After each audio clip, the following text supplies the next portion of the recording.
कहानी की शुरुआत में ही हम प्रिया नाम की एक लड़की को देखते हैं। प्रिया एक क्लोथिंग बिजनेसमैन अमन राज की बेटी है और बचपन में ही प्रिया ने अपने माँ को खो दिया था और उसके पिता अपने बिजनेस को लेकर बिजी थे। इसीलिए उन्होंने प्रिया को एक कॉन्वेंट में भेज दिया ताकि वहाँ पर उसकी अच्छी देखरेख हो सके और प्रिया अपनी पढ़ाई पूरी कर सके। और वो बहुत ही फ्रेंडली और बबली नेचर की लड़की है और प्रिया को बहुत अच्छा गाना गाना भी आता है। इसके बाद हम देखते हैं थॉमस नाम के एक लड़के को जो कि यूएस से अपनी पढ़ाई पूरी करके वापस अपने देश आया है और अब वह अपने पापा जेम्स की बिजनेस संभालेगा। जेम्स का भी क्लोथिंग बिजनेस था। दरअसल जेम्स एक जमाने में प्रिया के पापा अमर राज के मैनेजर हुआ करता था और आज उसने प्रिया के पापा के फैक्ट्री के सामने ही अपनी एक क्लोथिंग फैक्ट्री चालू कर दिया है। और प्रिया के पापा को लगता है कि जेम्स ने उन्हीं के फैक्ट्री में काम करते हुए कुछ चोरी वगैरह किया होगा और आज उसी वजह से वह अपना खुद का बिजनेस खड़ा कर पाया है।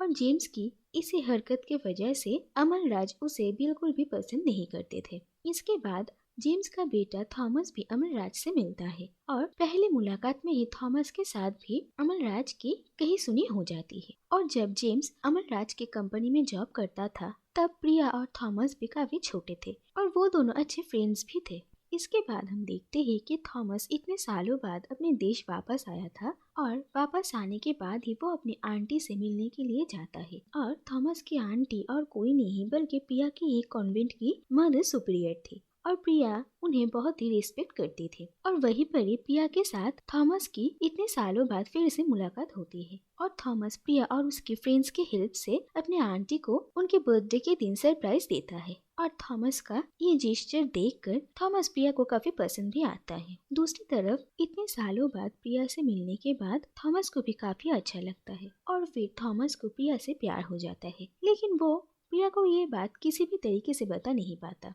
इसके बाद हम देखते हैं कि अब प्रिया की पढ़ाई पूरी हो चुकी थी और प्रिया को मदर सुपीरियर पूछती भी है कि वो अपनी जिंदगी में आगे क्या करेंगी। प्रिया के पापा चाहते थे कि प्रिया उनके बिजनेस संभाले, लेकिन प्रिया अपने पापा और मदर सुपीरियर के सामने कहती है कि उसे एक नन बनना है। और ये बात सुनकर प्रिया के पापा अमरराज बहुत ही गुस्सा हो जाते हैं क्योंकि वो नहीं चाहते कि उनकी एक लौती बेटी एक नन की जिंदगी गुजारे, इसीलिए वो काफी गुस्सा होते हैं। दूसरी तरफ मदर सुपीरियर भी प्रिया को समझाने की कोशिश करती है कि एक नन की जिंदगी इतनी आसान नहीं होती है, उसे अपनी जिंदगी की सारी मोह माया त्यागना पड़ेगा। और वो प्रिया को कहती है कि एक नन की जिंदगी अपनाने से पहले वो बाहर की दुनिया को अच्छे से देख ले, जान ले और ये समझे कि बाहर की दुनिया की खुशियाँ उसके लिए अब कोई मायने नहीं रखती, तो फिर वो एक नन बन सकती है। और फिर प्रिया अपने पापा के साथ वापस घर आ जाती है, लेकिन प्रिया के पापा उस पर काफी नाराज थे। दूसरी तरफ थॉमस को भी ये बात पता चलती है कि प्रिया नन बनना चाहती है और उसने अभी तक प्रिया को ये बताया भी नहीं था कि वो उसे प्यार करता है और इन्हीं सारी बातों से थॉमस काफी परेशान था। दूसरी तरफ प्रिया के पापा को लगता था कि शायद अगर प्रिया की शादी करवा दिया जाएगा तो वो ये नन बनने का फैसला छोड़ देगी, इसीलिए वो प्रिया के लिए एक एक करके लड़के देखने लगते हैं, लेकिन प्रिया को उनमें से कोई भी लड़का खास पसंद नहीं आता है और वो उन लड़कों को साफ साफ ये बता देती है कि वो एक नन बनना चाहती है। इसके बाद हम देवा नाम के एक हेयर स्टाइलिस्ट को देखते हैं। देवा एक ब्यूटी पार्लर में काम करता है और उसकी एक स्पेशलिटी भी है कि वो औरतों को बहुत अच्छे से समझ सकता है और उन्हें किसी भी बात के लिए कन्विंस कर सकता है। और देवा अपने कुछ फ्रेंड्स के साथ एक रूम शेयर करता है और उन्हीं में से उसका एक फ्रेंड था गुरु। और गुरु के पास आंखें नहीं थे, लेकिन गुरु एक बहुत बड़ा म्यूजिक डायरेक्टर बनना चाहता था। देवा गुरु के साथ और अपने बाकी कुछ फ्रेंड्स के साथ मिलकर गाना भी गाया करता था। और फिर इसके बाद एक दिन थॉमस की मुलाकात देवा से होती है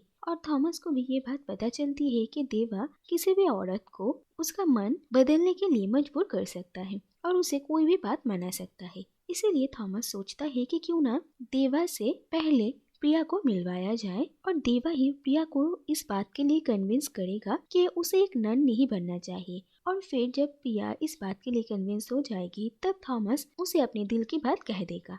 और फिर थॉमस देवा को ये सारी बातें कहता है। देवा पहले तो मना करता है लेकिन फिर मान जाता है। और इसके बाद एक दिन प्रिया के साथ देवा और उसके फ्रेंड गुरु की मुलाकात होती है और प्रिया को गुरु काफी पसंद आता है। इसके बाद एक दिन एक फेस्टिवल में प्रिया गुरु और देवा के साथ गाना गाती है और उन लोगों का परफॉर्मेंस एक आदमी रिकॉर्ड कर लेता है। दरअसल वो आदमी एक बहुत बड़े म्यूजिक डायरेक्टर के लिए काम करता था और फिर वो देवा के शॉप में आता है और वहाँ पर उन लोगों को एक फिल्म में गाने का ऑफर देता है। और ऑडिशन में जाने के लिए उनका बस एक ही शर्त था कि उनके साथ वो फीमेल सिंगर भी होनी चाहिए, नहीं तो वो लोग ऑडिशन नहीं दे सकते। और इसके बाद गुरु और देवा प्रिया के पास जाते हैं और उससे बहुत रिक्वेस्ट करते हैं कि वो भी उन लोगों के ग्रुप में शामिल हो जाए और उन लोगों के पास जो मौका आया था वो मौका वो लोग ना गवाए। और उन लोगों के इतना कहने की वजह से प्रिया उन लोगों की बात मान लेती है और उन लोगों के साथ गाने की बहुत रिहर्सल करती है ताकि वो लोग ये ऑडिशन अच्छे से दे पाए।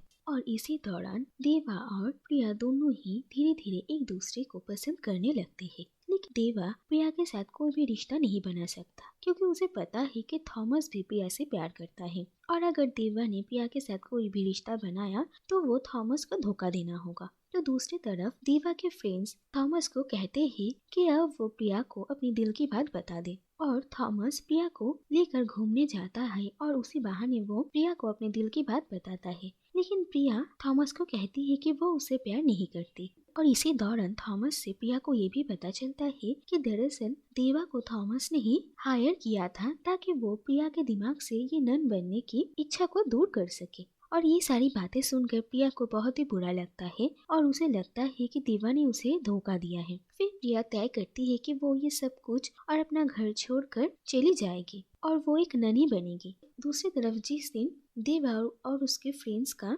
ऑडिशन होने वाला था उस दिन प्रिया ऑडिशन के लिए नहीं पहुंचती है, जिसके वजह से उन लोगों का ऑडिशन कैंसिल हो जाता है और देवा और उसके फ्रेंड काफी दुखी हो जाते हैं। और देवा प्रिया से मिलने के लिए आता है और उसे पता चलता है कि प्रिया यहाँ से बहुत दूर जा रही है और वो प्रिया से मिलने के लिए रेलवे स्टेशन पहुँचता है। और वहाँ पर देवा प्रिया को समझाने की कोशिश करता है लेकिन प्रिया उस पर बहुत ही गुस्सा थी और प्रिया उसे कहती है कि उसने उसे धोखा दिया है और सिर्फ पैसों के लिए ही उसने इतना बड़ा झूठ कहा। लेकिन देवा प्रिया को अपने हालात भी समझाने की कोशिश करता है और इसी दौरान देवा बहुत ही ऊंचाइयों से गिर जाता है और उसका बहुत बड़ा एक्सीडेंट होता है। इसके बाद देवा को हॉस्पिटल में एडमिट किया जाता है और वो कोमा में चला जाता है। प्रिया को लगता है कि ये सब कुछ उसी की गलती है और वो भगवान से प्रार्थना करती है कि अगर वो देवा को बचा लेंगे तो वो अपनी बाकी की पूरी जिंदगी एक नन की तरह ही गुजारेगी। और इसके बाद प्रिया वापस कॉन्वेंट में आ जाती है और वहाँ पर उसकी एक नन बनने की ट्रेनिंग शुरू होती है।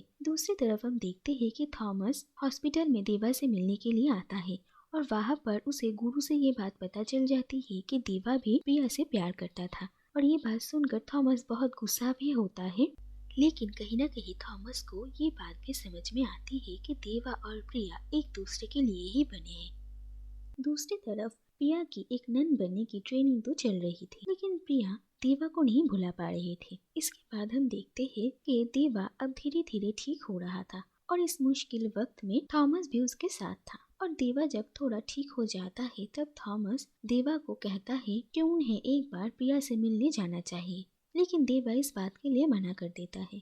और थॉमस देवा को कहता है कि उसे पता है कि प्रिया और देवा एक दूसरे से प्यार करते हैं। इसके बाद हम देखते हैं कि जिस दिन प्रिया ऑफिशियली एक नन बनने वाली थी उस दिन थॉमस जल्दी जल्दी में जैसे तैसे कॉन्वेंट पहुंचता है और प्रिया को एक नन बनने से रोकता है। वो प्रिया को कहता है कि वो जो कर रही है वो गलत है। पहले तो शायद वो दिल से एक नन बनना चाहती थी लेकिन अब वो एक नन इसलिए बन रही है क्योंकि उसने शायद भगवान के साथ ये शर्त लगाया है कि वो अगर देवा को ठीक कर देंगे तो वो इसके बदले सारी जिंदगी एक नन बनकर गुजारेगी। और मदर सुपीरियर भी प्रिया से पूछती है कि वो किसी से प्यार करती है या नहीं और आखिरकार प्रिया ये बात कबूल करती है कि वो देवा से प्यार करती है। और इसके बाद थॉमस ये सोचकर हैरान था कि उसने देवा के लिए प्रिया के सामने इतना कुछ कह दिया लेकिन अपने दिल की बात प्रिया को कभी नहीं बता पाया। फिर हम देखते हैं कि फाइनली प्रिया और देवा की शादी हो जाती है और वो दोनों काफी खुश थे। दूसरी तरफ थॉमस एक प्रीस्ट बन जाता है और फिर प्रिया और देवा अपनी बेटी को लेकर थॉमस से मिलने के लिए आते हैं। देवा अब प्रिया के पापा अमरराज के बिजनेस को संभालता है और प्रिया अब एक फुल टाइम सिंगर है और वो दोनों अपनी जिंदगी में बहुत खुश थे। और उन लोगों को इतना खुश देखकर थॉमस को भी अच्छा लगता है और इसी के साथ ये कहानी यहीं पर ही खत्म हो जाती है।